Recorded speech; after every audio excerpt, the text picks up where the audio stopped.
मी Punjab duck आज आहे 23 April 2025 आणि मी आलेलो आहे नागपूरकडे जात आहे। मी चंद्रपूर ताडोबाच्या जंगलकडे जात आहे आणि हे काय इथं समृद्धी हवी या ठिकाणी संपत आहे, म्हणजे या ठिकाणून मी अंदाज देणार आहे।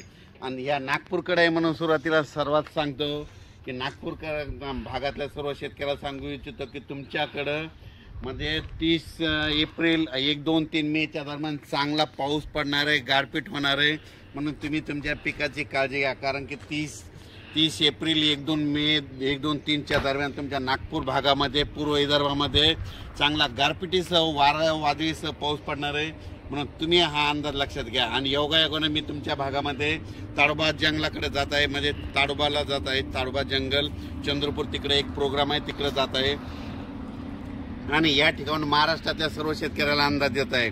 आज आहे 23 एप्रिल। आजपासून सर्व शेतकऱ्याला सांगू इच्छितो की सांगायचं झालं तर 23, 24, 25 दरम्यान सातारा, सांगली तसेच नंतर कोल्हापूर, राधानगरी या भागामध्ये आणि 23, 24, 25 तारखेपर्यंत तिकडल्या भागामध्ये 2-3 जिल्ह्यामध्ये पाऊस पडणार आहे, म्हणून हा अंदाज लक्षात द्यायचा।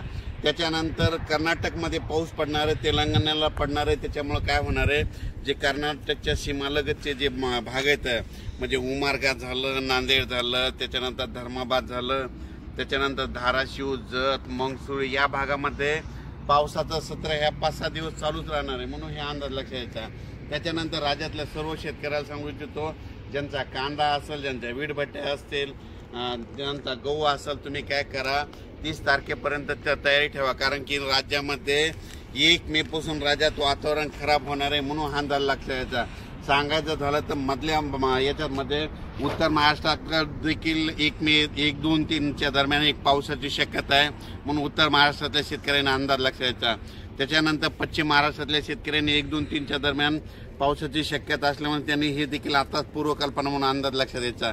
पण नागपूरकडल्या सर्व शेतकऱ्याला सांगू इच्छितो, योगायोगानं मी तुमच्या भागाकडे आहे म्हणून तुम्हाला सांगतो 30 एप्रिल पासून 1, 2, 3च्या दरम्यान तुमच्या भागाकडे वादळी वाऱ्यासह चंद्रपूर, वर्धा, नागपूर, भंडारा, गोंदिया गारपीट होणार आहे, म्हणून तुम्ही तुमचा पिकाची काळजी घ्या। अचानक वातावरणात बदल झाला तर लगेच उद्या मेसेज दिला जाईल। धन्यवाद।